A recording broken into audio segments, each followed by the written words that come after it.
cerita kisah perjalanan hidup seorang anak manusia.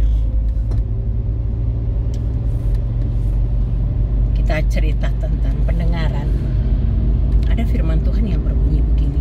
Jadi, iman itu timbul karena pendengaran, dan pendengaran akan firman Tuhan, firman Kristus. Telinga kita ini harusnya kan kita pakai untuk mendengar hal-hal yang baik ya, yang mendamaikan, menenteramkan, dan membawa sukacita buat kehidupan kita secara pribadi. Tapi seringkali kita tidak bisa mengatur itu di dalam kehidupan kita, sehingga kadang-kadang itu tidak terfilter gitu. Jadi kita mendengar ocehan orang atau orang yang suka ngegibah, gibahnya ke kita gitu. Saya itu enggak suka ngegibah. Jadi kalau ada orang ngegibah itu rasanya kok nggak nyaman buat saya itu. Karena saya bayangin kalau diri saya yang digibah gimana perasaan saya. Saya enggak suka ngegibah. Kalau orang Belanda bilang ngerasani ya, suka ngerasani orang lain. Aku nggak suka ngerasani orang lain. Karena belum tentu orang yang kita rasanin itu, kita jelek-jelekin itu belum tentu dia lebih buruk daripada kita. Bisa saja mungkin kebalikannya, justru kita yang buruk gitu. Apalagi di hadapan Bapa Surgawi ya, bisa aja kita lebih buruk daripada orang yang kita gibahin, kita ngerasanin dia. Telinga tuh memang kita harus tegas aja sih untuk memakai filter di telinga kita supaya kita tidak mendengar hal-hal yang buruk. Orang ngegibah atau ngerasani ataupun orang marah-marah kita dengar gitu. Waduh, itu pasti hilang damai sejahtera dan sukacita kita sesaat itu juga. Saya paling gak suka rame gitu, gak suka ribut. Aku orang yang suka damai. Mungkin wajahku memang sangar ya, karena aku memang tegas. Kalau salah ya salah, kalau benar ya benar. Saya gak bisa ya intinya saya tidak bisa toleransi dengan kesalahan gitu.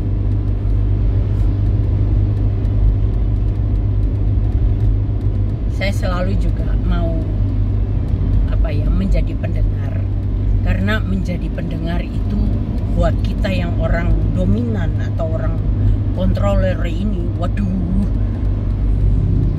harus punya kerendahan hati untuk menjadi pendengar. Nah, saya belajar tuh dari belasan tahun yang lalu ya.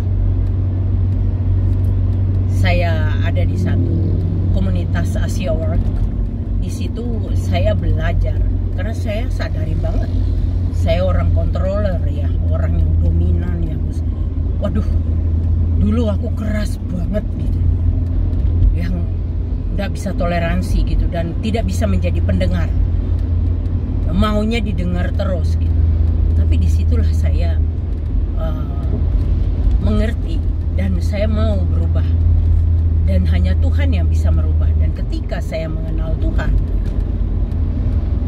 saya dirubah Tuhan luar biasa, 180 derajat.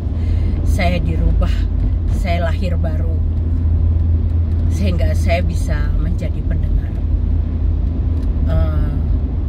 Coba bayangin kalau kita lagi berbicara kemudian dipotong, disela sama orang, kan rasanya kesel ya. Kita belum selesai bicara sudah dipotong orang gitu. Nah, dulu saya sering kayak begitu, belum selesai orang bicara saya udah motong. Sampai pernah mertua saya tuh bilang begini, kamu itu ya coba denger dulu lah. Itu bapak mertua saya bilang, mau salah atau benar bapak, tapi kamu denger dulu gitu loh, nanti baru kamu jelasin gitu. Tuh aku masih belasan tahun, masih 19 apa 20 tahun ya. Tapi saya orang yang mau belajar dari kesalahan saya, sehingga saya bisa menjadi pendengar yang baik. Karena untuk menjadi pendengar yang baik itu butuh kerendahan hati ya. Kerendahan hati dan ketaatan gitu loh, supaya kita tidak melenceng gitu, supaya kita bisa menjadi pendengar yang baik, bisa memberikan. Dengan kita mendengar orang sharing gitu, kita tahu, kita bisa lihat sisi mana yang ada trouble-nya, di mana, di sisi mana, dan mana yang harus diperbaiki, dan mana yang harus dikurangi dan ditambahin. Itu pendengaran. Apalagi mendengar kebenaran firman Tuhan, itu kesukaan bagi hati. Selalu mau mendengar. Belajar untuk menjadi pendengar itu butuh tuntunan Tuhan. Tanpa Roh Kudus, kita nggak bisa takluk dalam otoritas Tuhan itu. Kita butuh Tuhan. Butuh Tuhan untuk menyadarkan kita, menahan keinginan kita untuk menyela atau memotong pembicaraan orang lain. Sadar benar ada di posisi mana ketika orang sedang berbicara.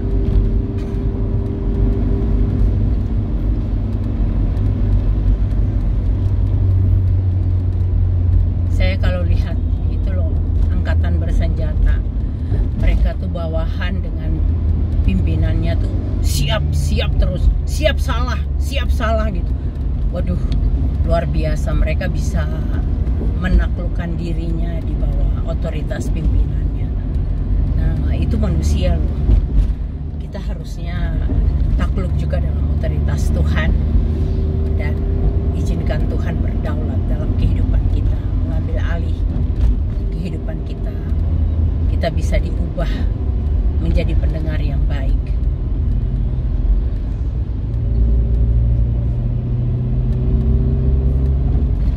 Karena kalau kita tidak bisa menjadi pendengar yang baik, kita akan menjadi orang yang bebal,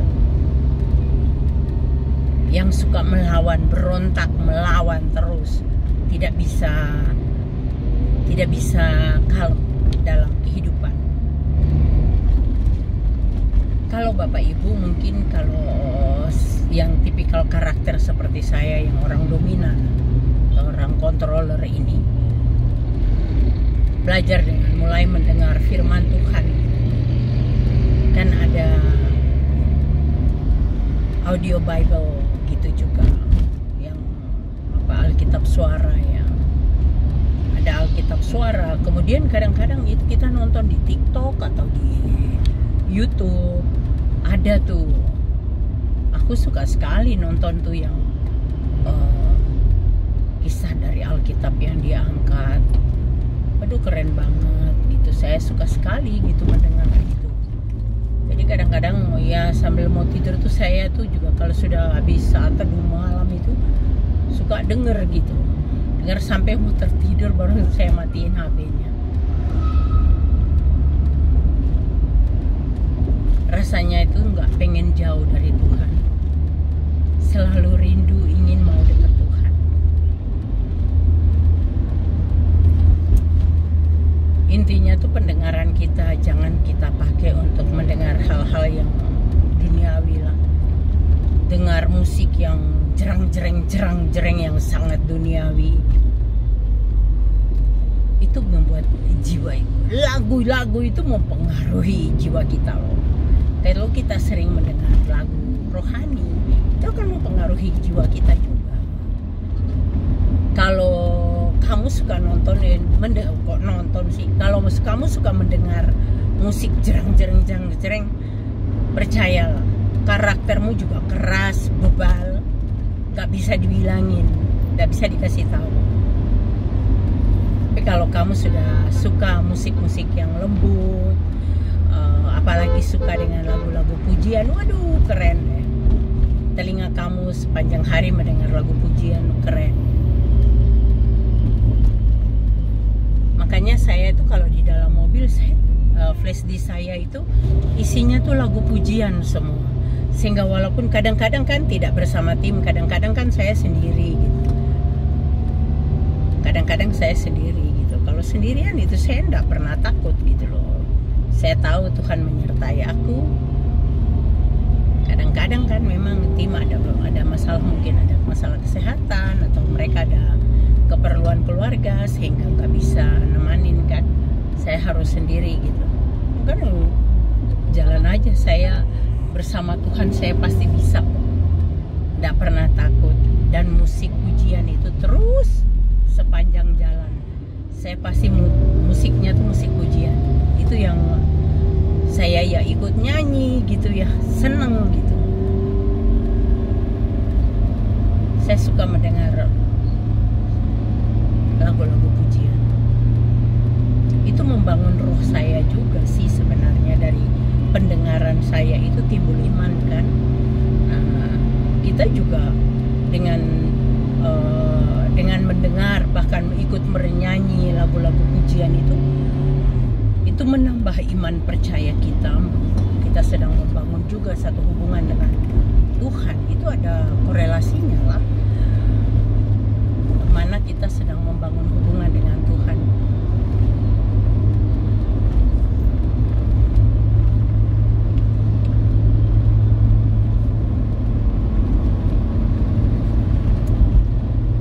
Kalau kita mengeraskan hati, nggak mau mendengarkan kebenaran,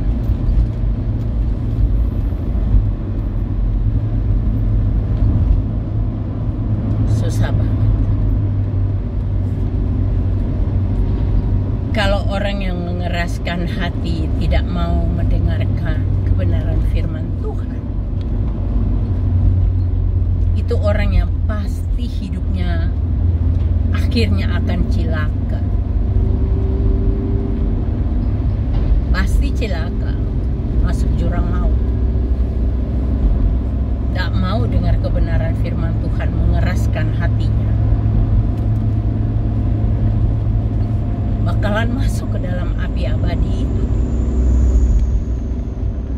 Bapak Ibu Saudara, waktunya tuh sudah semakin dekat loh. Semakin dekat. Hari-hari ini coba, hari-hari itu begitu terasa cepatnya. Dari pagi sampai malam, kok tahu-tahu sudah jam 11 malam. Baru sebentar rasanya sudah jam 11 malam. Waktu cepat sekali berlalu.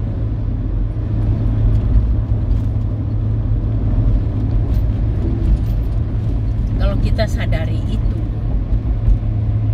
banyak-banyaklah mendengarkan firman Tuhan. Banyak-banyaklah mendengarkan puji-pujian yang menyenangkan hati, yang menenangkan jiwa kita. Saya suka tegur anak saya itu, karena anak saya juga singer ya. Dia tuh kalau saya nyanyi, saya bilang jangan nyanyi lagu-lagu dengan syair yang tidak baik, yang mengundang energi negatif gitu. Karena sebuah lagu itu punya power. Lagu-lagu pujian itu punya power. Begitu juga kalau kita dengar ceritanya anak-anak orang-orang yang pernah menjadi pengikut gereja setan. Kan mereka bilang juga ada pujian-pujian tertentu kan, lagu-lagunya mereka tuh kan ada lagu-lagu khusus gitu. Ih, ngeri banget ya. Lagu untuk menyembah setan.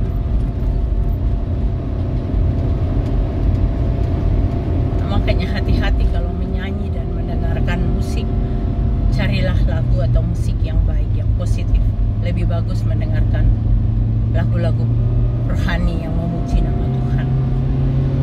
Jangan salah memuji, jangan salah mendengarkan lagu. Ternyata lagunya lagu yang untuk penyembahan setan. Apalagi mungkin Bapak Ibu tidak mengerti bahasa Inggris, tapi suka lagunya, suka musiknya. Waduh, bahaya. Tahu-tahu yang Bapak Ibu dengar adalah lagu-lagu penyembahan setan. telinga lah. Jadi dari telinga timbul iman. Dari pendengaran, iman timbul karena pendengaran, dan pendengaran akan firman Kristus.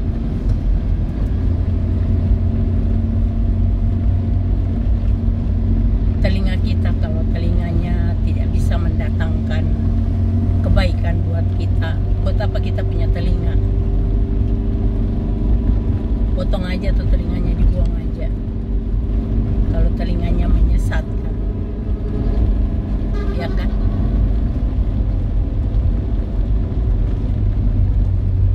Lebih baik masuk surga dengan tidak ada telinga daripada punya telinga tapi masuk di api abadi.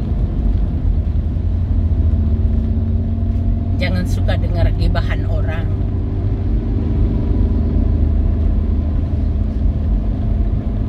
Ada orang-orang Kristen juga tapi yang sukanya ngegibah. Kalau nggak gibah tuh rasanya kok gimana gitu. Sebenarnya kita bisa punya satu komunikasi yang baik dengan orang lain tanpa ngegibah orang lain. Kita bisa bicara cerita tentang kehidupan kita yang positif. Jangan ngegibah.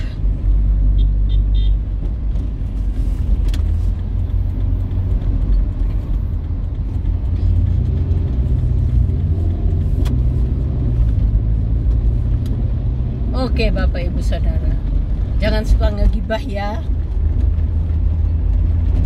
Ingat, jadi iman itu timbul karena pendengaran. Karena pendengaran akan firman Tuhan, bukan dengar gibah ya. Dan jangan juga suka ngegibah kali. Kalau hati dan pikiran buruk sama orang lain itu koreksi hati lah. Berarti hati Anda itu busuk berulat, suka ngegibahin orang lain. Belum tentu dirimu lebih baik dari orang yang kamu gibah. Oke Bapak Ibu Saudara, hati-hati dengan pendengarannya ya. Suara saya sengau nih karena saya beberapa hari ada batuk. Dengar-dengar katanya ada COVID. Aduh ya Tuhan. Terus hidup kita mesti harus dikerangkeng lagi. Ngeri banget ya. Oke Bapak Ibu Saudara, share video ini ke orang-orang yang suka ngegibah ya. Karena orang yang suka ngegibah itu tanggung jawabnya di hadapan Tuhan. Mulutnya nanti diapain coba sama malaikat. Kalau kita suka ngegibah, lidah kita dipotong-potong kali. Ngeri. Itu nggak ada dalam firman Tuhan. Kalau lidah dipotong-potong, mulut diapain, itu enggak. Itu ajaran saya yang lama, ajaran agama saya yang lama. Jadi jangan didengar itu. Tapi intinya tuh adalah memang buruk banget orang suka ngegibah. Oke, terima kasih banyak. Jadilah pendengar yang baik. Jangan terlalu dominan di dalam satu pembicaraan komunikasi. Kontrol diri supaya tidak memotong pembicaraan orang lain juga. Oke. Iman timbul karena pendengaran.